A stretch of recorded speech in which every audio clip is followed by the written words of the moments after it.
बड़ी शर्तें रख दी हैं ईरान ने जंगबंदी के लिए, क्योंकि डोनाल्ड ट्रंप की बौखलाहट अब आपको नज़र आना शुरू हो गई है। डोनाल्ड ट्रंप की बॉडी लैंग्वेज उनका साथ नहीं दे रही। वो हर जगह पे अलग अलग तरह से बात करते हैं। अभी तक डोनाल्ड ट्रंप इस जंग को शुरू करने की आध दर्जन अलग अलग किस्म की वजूहात बता चुके हैं।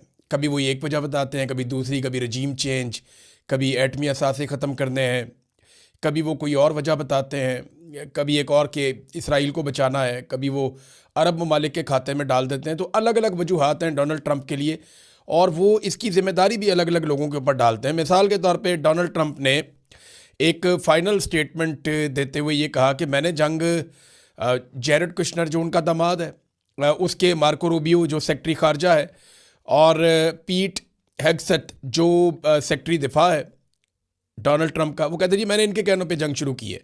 इन्होंने कहा था अगर हमने हमला ना किया तो ईरान हमला कर देगा, फिर मैंने जंग कर दी। तो डोनाल्ड ट्रंप अब इल्ज़ामात भी दूसरों के ऊपर आहिस्ता आहिस्ता डाल रहे हैं और अलग अलग किस्म की वजूहात बताते हैं कि जंग क्यों शुरू की। आधा दर्जन किस्म की अलग अलग वजूहात तो वो बता चुके हैं, और ये साबित हो रहा है वक्त के साथ साथ कि डोनाल्ड ट्रंप इसमें फंस गए हैं। आप अमेरिकन मीडिया को देख लें, अमेरिकन सियासतदानों को देख लें, उनकी अक्सरियत डोनाल्ड ट्रंप के साथ नहीं खड़ी। डोनाल्ड ट्रंप पे बदतरीन तनकीद हो रही है।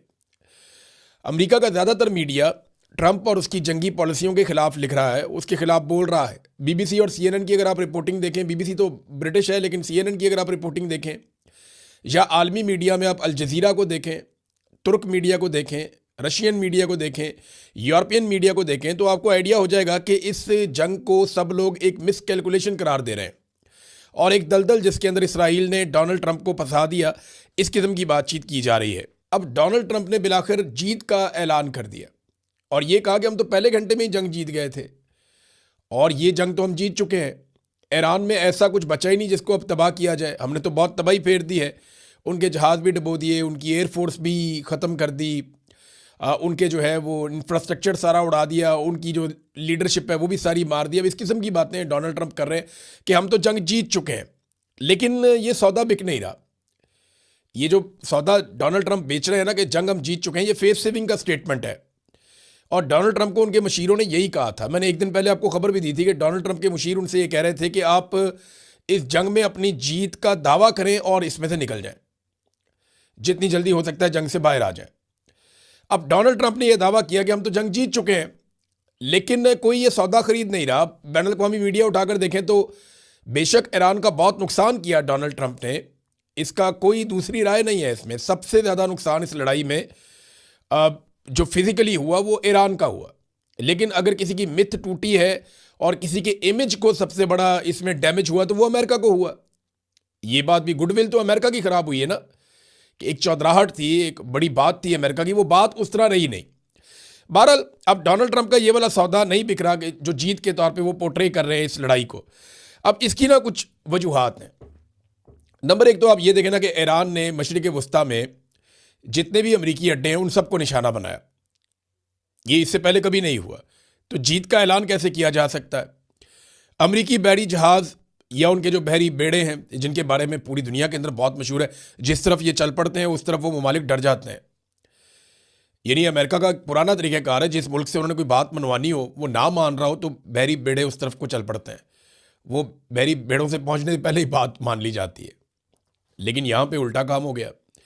ये पहली मरतबा ऐसा हम देख रहे हैं कि ये जो अमरीकी बहरी बेड़े हैं ये पीछे हटे और ईरान की जो मिसाइलों की हद है उससे बाहर निकल गए और वो अभी तक वापस नहीं आ रहे। आबनाए हुर्मुज़ जो है वो एक सिंबल बन चुका है कि इसके ऊपर कंट्रोल किसका होगा, अमेरिका का और अमेरिका के इत्तेहादियों का होगा, इसराइल का होगा, या खलीजी ममालिक का होगा, या ईरान का होगा। तो ईरान ने साबित किया कि उसकी बालादस्ती है, उसने कंट्रोल किया हुआ है। एक तरफ जो है वो ओमान और यूएई हैं और दूसरी तरफ ईरान है। और ईरान ने आपने हुर्मुज़ में आप सुरंगें भी बिछा दी बारूदी, वो बम होते हैं जो फ्लोट कर रहे होते हैं वो वहाँ बिछा दिए उन्होंने बहुत सारे, और ईरान ने उसके ऊपर कंट्रोल करके अपनी बालादस्ती साबित की है। अमेरिका वो भी नहीं छुड़वा पा रहा। फिर अमेरिकी फ़ौजी हों या अमेरिकन ऑफिशल्स हों या अमेरिकन सफारतकार हों या अमेरिकी शहरी हो, ये बहुत बड़ी तादाद में, हज़ारों की तादाद में खलीजी ममालिक से इनका इनखला हुआ है। ये भी पहली मरतबा हुआ है। तो इसको जीत कैसे करार दिया जा सकता है? अमेरिकन जो एयर डिफेंस सिस्टम है, थाड या पैट्रियट या इसराइल का जो पूरा एक आयरन डूम का सिस्टम है, वो सारे के सारे एक्सपोज हुए हैं। ईरान ने उनमें काफ़ी तबाह किए हैं, बहुत सारे रेडार जो है उन्हें नुकसान पहुंचाया है। तो फिर इसको यकतरफा जीत करार नहीं दिया जा सकता। और फिर इसके अलावा ईरान ने ना डोनाल्ड ट्रंप की जो मुज़ाकरात की ऑफ़र है उसको भी मुस्तरद किया है। तो इसके बाद आप एकदम से नहीं कह सकते कि आप जंग जीत गए हैं।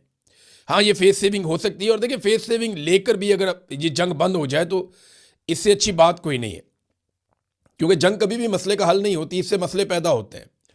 और मसले उस रीजन में पैदा हो रहे हैं जहाँ का मैं रहने वाला हूँ। यानी वहाँ पाकिस्तान है, साथ ईरान है, आगे इराक है, सामने की तरफ गल्फ कंट्रीज़ हैं। तो ये सारा इलाका मुतासर होगा। अमेरिका और यूरोप को उसका इतना फ़र्क नहीं पड़ेगा। हाँ, उनके ऊपर महंगाई का फ़र्क पड़ेगा, आलमी मंडी के ऊपर फ़र्क पड़ेगा अपने हरमुज़ के बंद होने से, या पेट्रोलियम मसनूआत जो है उनकी कीमतें बढ़ेंगी, उससे भी फ़र्क पड़ेगा मंडियों के ऊपर। और चाइना को इसका फ़ायदा हो सकता है, क्योंकि चाइना का पेट्रोल रुक नहीं रहा। 11 मिलियन बैरल पेट्रोल तो उन्होंने अभी ले लिया, और ईरान ने जो अपना तेल बेचने की रफ्तार है उसको बढ़ा दिया। ये भी आलमी रिपोर्टें आ रही हैं कि ईरान का तेल पहले से कम नहीं, पहले से ज़्यादा बिक रहा है। उन्होंने रसद बढ़ा दी है, क्योंकि दुनिया का तेल उन्होंने रोक लिया, तो अपना वो चला रहे हैं काम।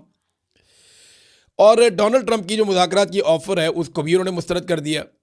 बाद में जिन वफादारों की ड्यूटी लगाई गई थी अमेरिका की जानिब से कि बातचीत की जाए, इसमें रशिया ने भी बात की, कुछ और लोगों ने भी बात की। रशिया तो वफादार नहीं है, लेकिन पाकिस्तान की ये है कि पाकिस्तान की जो इस वक्त पॉलिटिकल क़यादत है वो डोनाल्ड ट्रंप की बहुत वफादार है, बल्कि मिलिट्री क़यादत भी वो बहुत वफादार है। उन्होंने वफादारी दिखाई है। ऐसा नहीं है डोनाल्ड ट्रंप बिला वजह तारीफ़ें नहीं करते, वो उनके फेवरेट हैं तो किसी वजह से हैं। शहबाज शरीफ जहाँ देखते हैं वहीं सलूट ठोक देते हैं।